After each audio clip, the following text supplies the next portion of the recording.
Welcome to my channel. నేను మీ సుజాత. ఈరోజు ఏంటంటే వంకాయ దాల్చా అనమాట. ఇది బిర్యానీలకి సూపర్ ఉంటుంది అండ్ బగారా రైస్ అయినా సరే చాలా బాగుంటుంది. దానికి కావాల్సిన ఇంగ్రీడియంట్ పచ్చిమిర్చి, ఆనియన్, టమోటా, వంకాయ, కందిపప్పు ముందుగానే ఉడకబెట్టి పెట్టుకున్నాను అనమాట.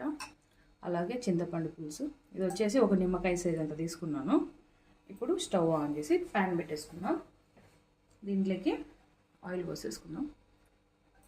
ఇది వచ్చేసి ఒక 3 స్పూన్స్ ఉంటుంది.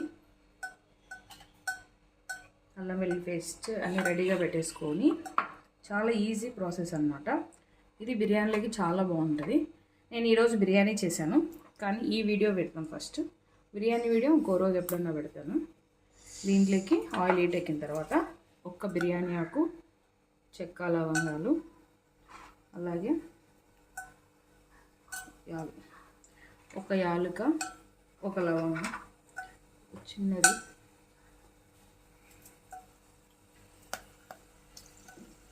ఇవన్నీ వేసిన తర్వాత ఇప్పుడు మనం ఆనియన్ వేసుకుందాం.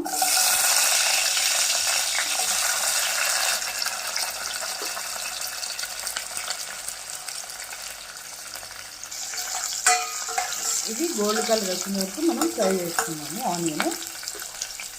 ఇప్పుడు ఇదిగంత సాల్ట్ వేసుకున్నాము.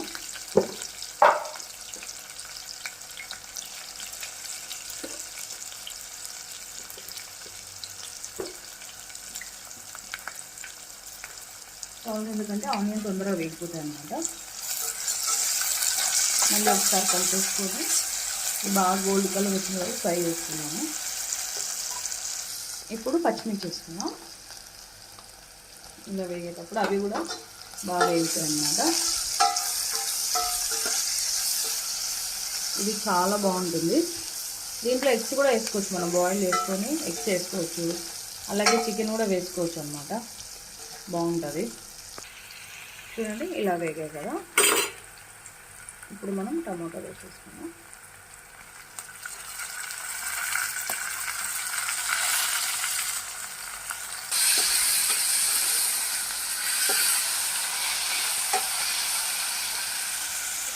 ఇది అల్లం వెల్లుల్లి పేస్ట్ వేసుకున్నాము. ఒక 1/2 స్పూన్ అంటే ఎక్కువ అవసరం లేదు. మళ్ళీ కలిపేసుకున్నాం. ఇది పచ్చివాసన వేసే వరకు వేసి చేసుకున్నాం.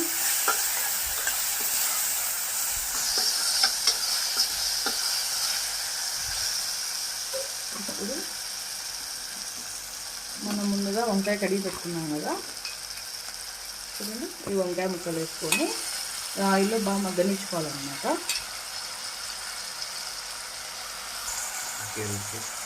ఇలా జంపుగా కట్ చేసుకోవాలి, అప్పుడు తొందరగా మగ్గుతాయి.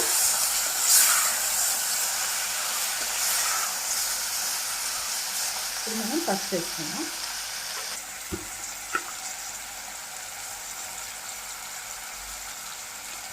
వేసుకొని ఒకసారి మంచిగా కలిపేసుకున్నాం.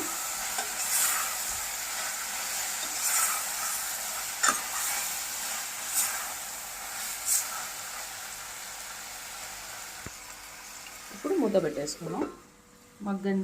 వంకాయ మగ్గేంత వరకు ఉంచేద్దాం. ఇప్పుడు వంకాయ మగ్గిందో లేదో ఒకసారి చూసుకున్నాం మనం. మళ్ళీ ఒక్కసారి అలా కలిపేసుకున్నాం, లేదంటే అడుగు అంటేస్తుంది. అల్లం వెల్లుల్లి పేస్ట్ వేసాం కదా, అడుగు అంటేస్తుంది అన్నమాట. దీంట్లోకి కొత్తిమీర కొద్దిగా వేసేసుకున్నాం. కలిపేసుకున్నాం.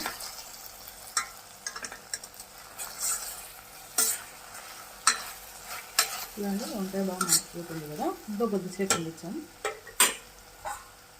మూత పెట్టేసుకున్నాం. ఇప్పుడు మనం దీంట్లోకి 1.5 స్పూన్ ధనియా పౌడర్ వేసేసుకున్నాం. అలాగే కారం వేసుకున్నాం. కారం వచ్చేసి నేను కొద్దిగా ఎక్కువ వేస్తాను, ఎందుకంటే నిమ్మ పులుసు చేస్తున్నాం కదా, అందుకనేసి కొద్దిగా పడుతుంది. దీంట్లో లెమన్ అయినా వేసుకోవచ్చు, లేదంటే చింతపండు పులుసు అయినా వేసుకోవచ్చు, మీ ఇష్టం. పులుపు చూడండి ఇలా కలుపుకున్నాక ఇప్పుడు మనం చింతపండు పులుసు పోసేసుకున్నాం. నేను ముందుగా ఇది నానబెట్టి పెట్టుకున్నాను. ఒక పెద్ద నిమ్మకాయ సైజ్ అంత చింతపండు నానబెట్టి పులుసు తీసాను. ఇప్పుడు దీన్ని ఒక ఉడికి ఇలా రానిచ్చేద్దాం. మళ్ళీ కందిపప్పు వేసుకుందాం. ఇదంతా ఒకసారి కలిపేసుకొని మనం మూత పెట్టేసుకుందాం. అంటే ఇలా ఉడుకు పట్టేసింది కదా.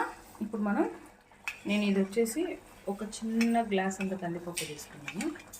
ఇది బాగా 4 విజిల్స్ వచ్చిన వరకు ఉడకబెట్టి ఇప్పుడు మనం దీంట్లో వేసేసుకున్నాం కందిపప్పు.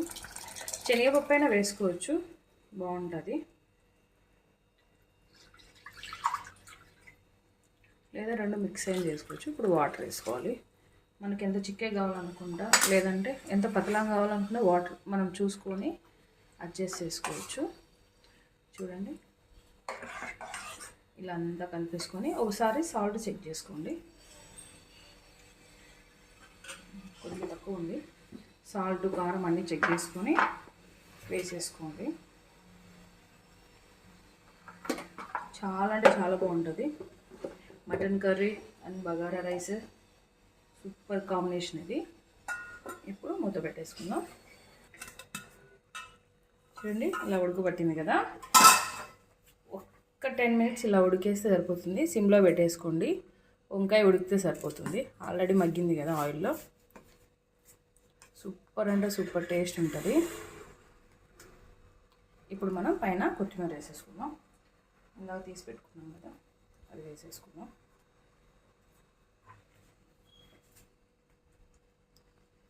చాలా అంటే చాలా బాగుంటుంది. ఒక్కసారి ట్రై చేయండి. గోంగూర కూడా అవసరం ఉండదు, దీంతో సూపర్ అంటే సూపర్ టేస్ట్ ఉంటుంది. ఒక్క 10 మినిట్స్ అలా పెట్టేసుకోండి, అంతే.